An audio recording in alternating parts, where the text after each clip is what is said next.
प्यारे बच्चों, समांतर श्रेणियों के अंतर्गत प्रश्नावली 5.3 का उदाहरण क्रमांक 13 आज हम देखेंगे। समांतर श्रेणी 24, 21, 18 के कितने पद लिए जाएं ताकि उनका योग 78 हो।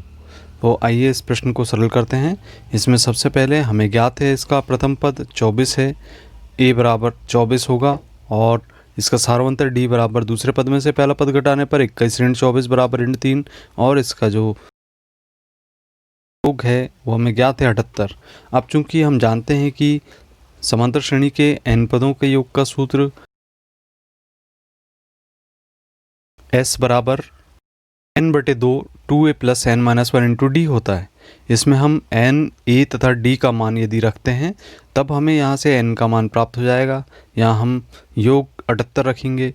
n/2 2 गुणित a का मान 24 और n-1 गुणित d का मान ऋण 3 रखेंगे।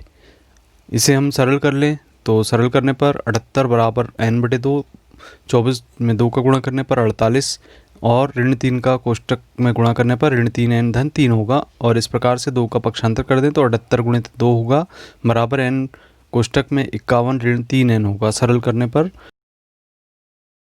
गुणा करेंगे 156 बराबर 51 n ऋण 3n की घात 2 प्राप्त होगा।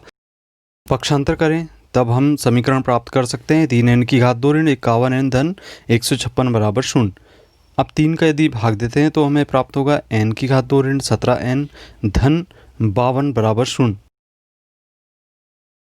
अब इस समीकरण को सरल करने पर चूंकि द्विघात समीकरण है तो हम गुणनखंड निकालेंगे। इसके लिए हम 17 के 2 भाग करते हैं। ऋण 13n ऋण 4n, चूंकि 13 और 4 का गुणा करने पर 52 प्राप्त होता है। इस प्रकार से कोष्टक लगाने पर समूह बन जाएगा और इस समूह से सबसे पहले हम n उभयनिष्ठ लेते हैं तो n ऋण 13 हमें प्राप्त होता है। इसी प्रकार से दूसरे समूह से ऋण 4 उभयनिष्ठ लेने पर n ऋण 13 प्राप्त होगा और n ऋण 13 यहाँ सार्व उभयनिष्ठ लेने पर n ऋण 4 हमें दूसरे कोष्टक में प्राप्त होगा। इस प्रकार से 2 गुणनखंड प्राप्त हो जाते हैं, एक n ऋण 13 और दूसरा n ऋण 4। अब हमें n ऋण 13 बराबर यदि 0 रखते हैं और n ऋण 4 बराबर 0 रखते हैं तो पक्षांतर करने पर n का मान 13 तथा दूसरा मान 4 प्राप्त होगा। इस प्रकार से n के 2 मान हो सकते हैं, 4 या 13।